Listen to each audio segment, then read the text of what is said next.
Baiklah, seperti mana yang dijanjikan, kita akan berbincang mengenai SOP kemasukan pelajar ke IPT dan juga IPTS daripada Kementerian Pengajian Tinggi. Walaupun pelaksanaan Perintah Kawalan Pergerakan dilaksanakan sekarang, tetapi 6 kategori pelajar dibenarkan untuk kembali ke kampus. Dan untuk melihat perkara ini, bersama dengan kami melalui talian Skype adalah yang berbahagia Profesor Datuk Dr. Husaini bin Omar, Ketua Pengarah Pendidikan Jabatan Pendidikan Tinggi Kementerian Pengajian Tinggi.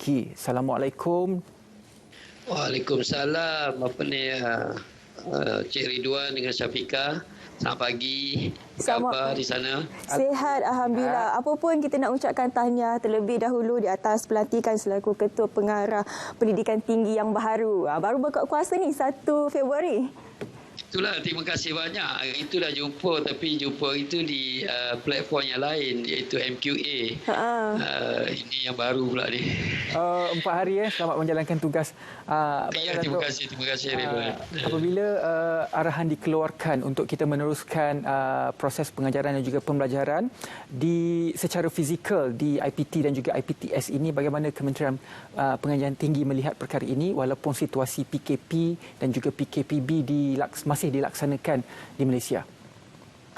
Ya, seperti yang kita semua sedia maklum, saya rasa 2 hari yang lepas KPT telah juga berkongsi mengenai bagaimana pelajar-pelajar dibenarkan untuk memasuki IPT masing-masing bagi sesi akademik 2021, walaupun kita dalam keadaan PKP ataupun PKPP dilaksanakan.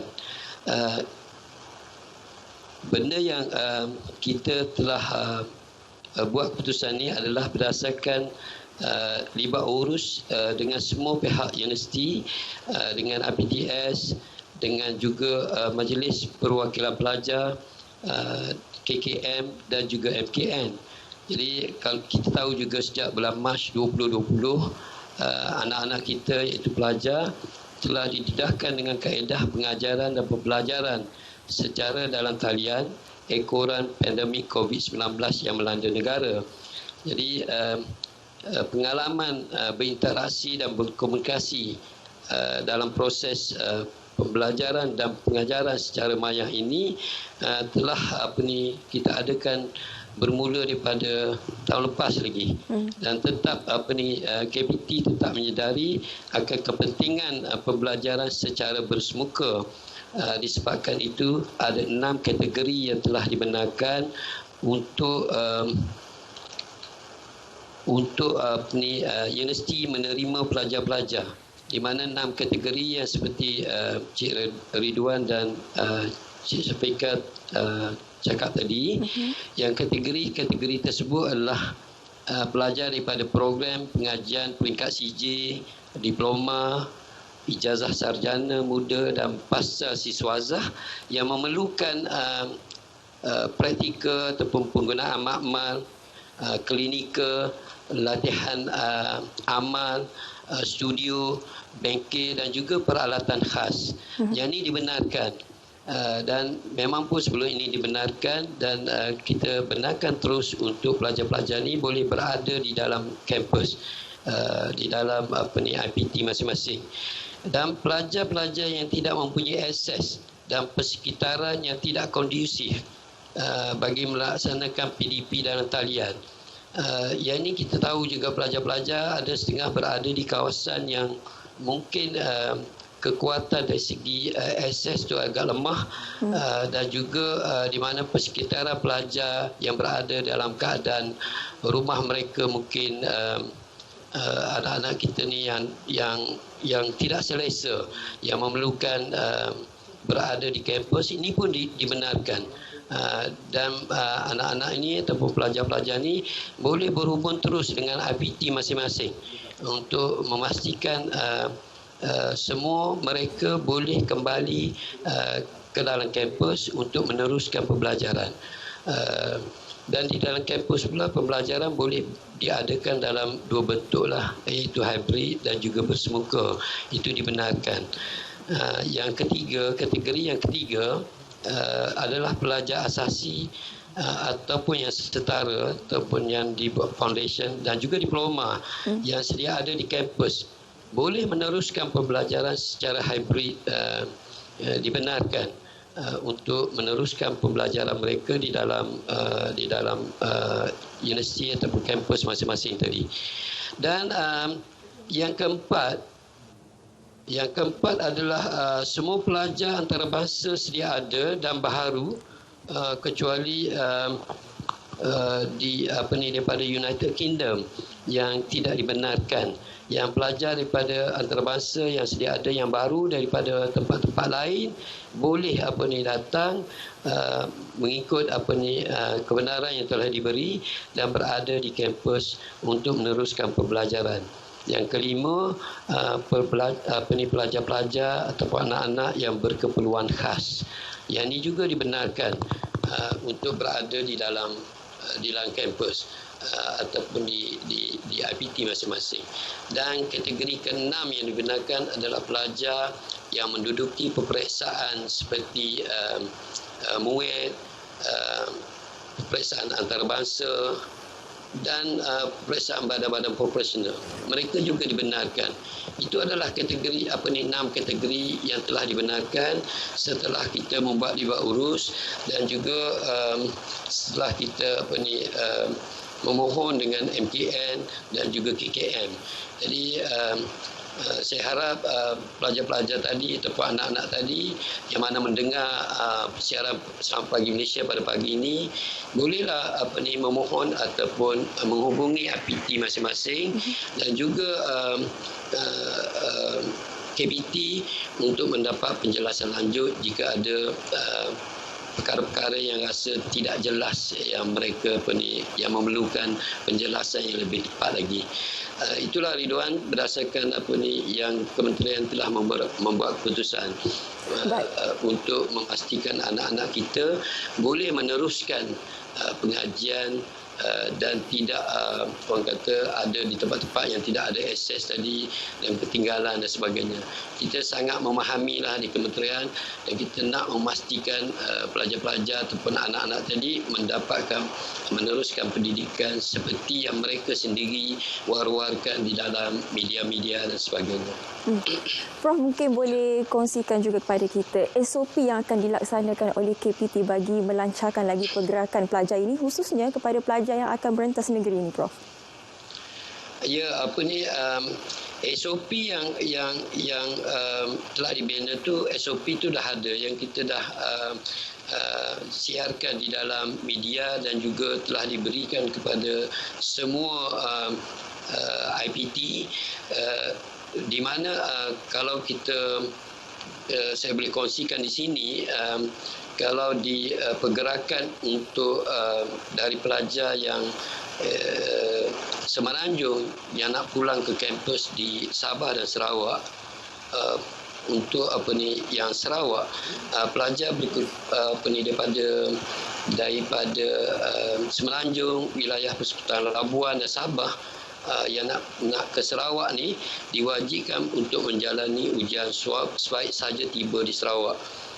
Dan alhamdulillah kita bersyukur kerana KKM telah bersetuju untuk membiayai sepenuhnya ujian-ujian swab ke atas anak-anak kita ni, dan mereka kemudian juga kalau di Sarawak tu diwajibkan kuarantin selama 14 hari yang akan ditentukan pusat-pusat dia oleh pihak Kerajaan Negeri Sarawak.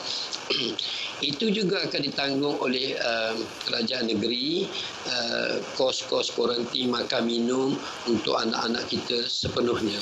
Jadi saya rasa tidak perlu risau sangatlah dari segi kos tadi kerana dia tidak melibatkan kos tambahan kepada pelajar lagi. Dan ibu bapa pun saya rasa jangan risau sangat disebabkan kita mengambil untuk memastikan bahawa keselamatan anak-anak tersebut terjaga dan boleh memasuki IPT dengan keadaan yang lebih selesa lagi. Itu kalau pergerakan ke Sarawak lah. Kalau pergerakan ke Sabah pula, pelajar-pelajar daripada Semenanjung, daripada Labuan, wilayah Persekutuan Labuan dan juga daripada Sarawak yang akan pulang ataupun yang akan bergerak ke IPT di Sabah juga diwajibkan untuk menjalani ujian swab sebelum masuk ke Sabah. Dan juga ini akan dibiayai sepenuhnya oleh pihak KKM ujian ni. Dan bagi pelajar-pelajar di Sabah ni, dia boleh terus ke IPT dan di IPT dia boleh terus meneruskan pengajian di IPT masing-masing. Bagi pelajar-pelajar dari Sabah dan Sarawak untuk ke Semenanjung, pergerakan mereka daripada Sabah, dia memerlukan pelajar yang Sabah yang nak keluar daripada Sabah memerlu diadakan ujian swab tadi, dan juga ini ditanggung oleh pihak KKM. Dan bila sampai di Semenanjung, proses pengasingan di kampus ataupun di IPT masing-masing akan dilakukan mengikut SOP yang telah ditetapkan lah. Dan SOP ini akan memastikan mereka bebas daripada gejala COVID dan memastikan seperti yang telah kerajaan umumkan. SOP ini agak ketat, di mana kalau nak berada dalam bentuk kumpulan itu tidak dibenarkan sama sekali. Jadi pembelajaran pun kalau dalam bilik kuliah nanti, penjarakan 1 meter itu akan ditetapkan dan akan dipastikan betul-betul mengikut ruang kuliah yang disediakan tadi, dan penjarakan seperti yang telah ditetapkan tadi, yang telah dikeluarkan, jarak di antara mereka adalah 1 meter. Dan keperluan seperti sanitizer untuk semua pelajar tadi di IPT masing-masing itu akan disediakan oleh pihak IPT. Memang SOP-nya agak ketat lah. Kerana ini kita nak memastikan pelajar-pelajar tersebut, anak-anak kita tersebut dalam keadaan yang selamat dan dijauhi daripada gejala COVID-19 ini. Saya pun akan memastikan pihak-pihak IPT semua melaksanakan SOP itu dengan seketat yang mungkin, tapi membolehkan pelajar mendapat pelajaran seperti yang anak-anak di luar sana memohon untuk balik juga ke IPT ataupun ke kampus, kerana mereka ada sebahagian besar juga daripada mereka ni yang tidak ada kemudahan ataupun seperti yang kita kata tadi, kategori yang tidak mendapat akses ataupun keselesaan di rumah masing-masing. Dan bagi pelajar-pelajar yang memerlukan penggunaan peralatan di dalam kampus tadi.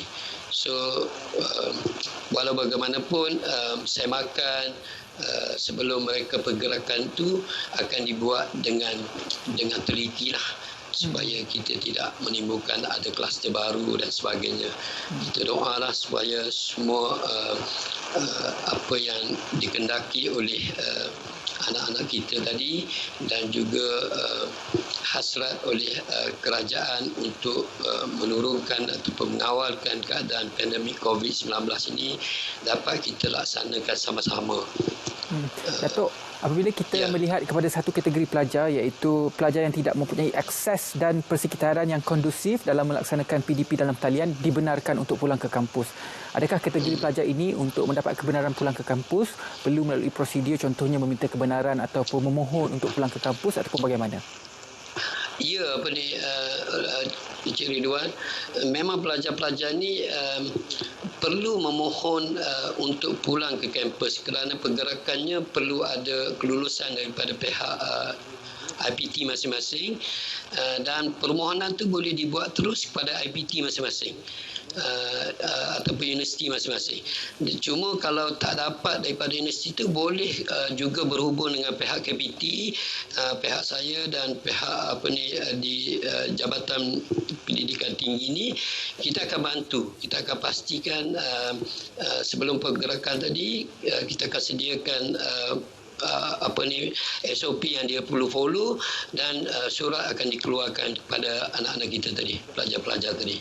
So talian hotline kita pun yang 24 jam tu ada, dan pihak-pihak universiti seperti IPTS, semalam saya pun berhubung dengan beberapa IPTS, seperti saya boleh cerita di sini, kalau IPTS seperti Sunway, semalam pun Sunway University menyatakan pada saya dia ada tubuhkan satu respon team untuk membantu pelajar-pelajar untuk memastikan pelajar-pelajar ni dapat pulang ke kampus dan juga dalam keadaan yang terbaik, dan mengikut SOP yang telah pihak kementerian dan juga Majlis Keselamatan Negara arahkan.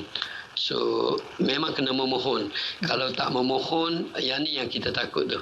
Jadi saya juga akan berhubung dengan pihak timbalan-timbalan Naib Chancellor dan Naib Chancellor yang menjaga pelajar-pelajar ni untuk memastikan bahawa setiap fakulti ataupun setiap jabatan tu boleh juga menghubungi pelajar, menyediakan platform untuk pelajar berinteraksi dengan lebih baik lagi dengan pihak universiti untuk mereka mendapatkan kebenaran untuk kembali kepada dalam kampus. Baik Datuk, sedikit nasihat dan juga harapan Datuk sendiri untuk pelajar-pelajar yang akan meneruskan sesi akademik mereka untuk tahun 2021 ini, Datuk. Terima kasih Syafika. Pesanan saya pun baru dekat Kementerian Pengajian Tinggi ni baru 4 hari, seperti yang Syafika dengan Ridwan tahu tadi. Tapi walau bagaimanapun di dalam orang kata dunia pendidikan ni dah lama. Jadi saya mohonlah kepada semua pelajar, kita dalam keadaan boleh dikatakan pelajar-pelajar ataupun anak-anak sekarang ni dalam keadaan yang terbaik, kerana dunia sekarang ni kita memiliki teknologi yang boleh berhubung walaupun kita berada di mana-mana, dan disebabkan itu pembelajaran dan pengajaran di dalam talian ataupun secara maya ni dapat kita laksanakan.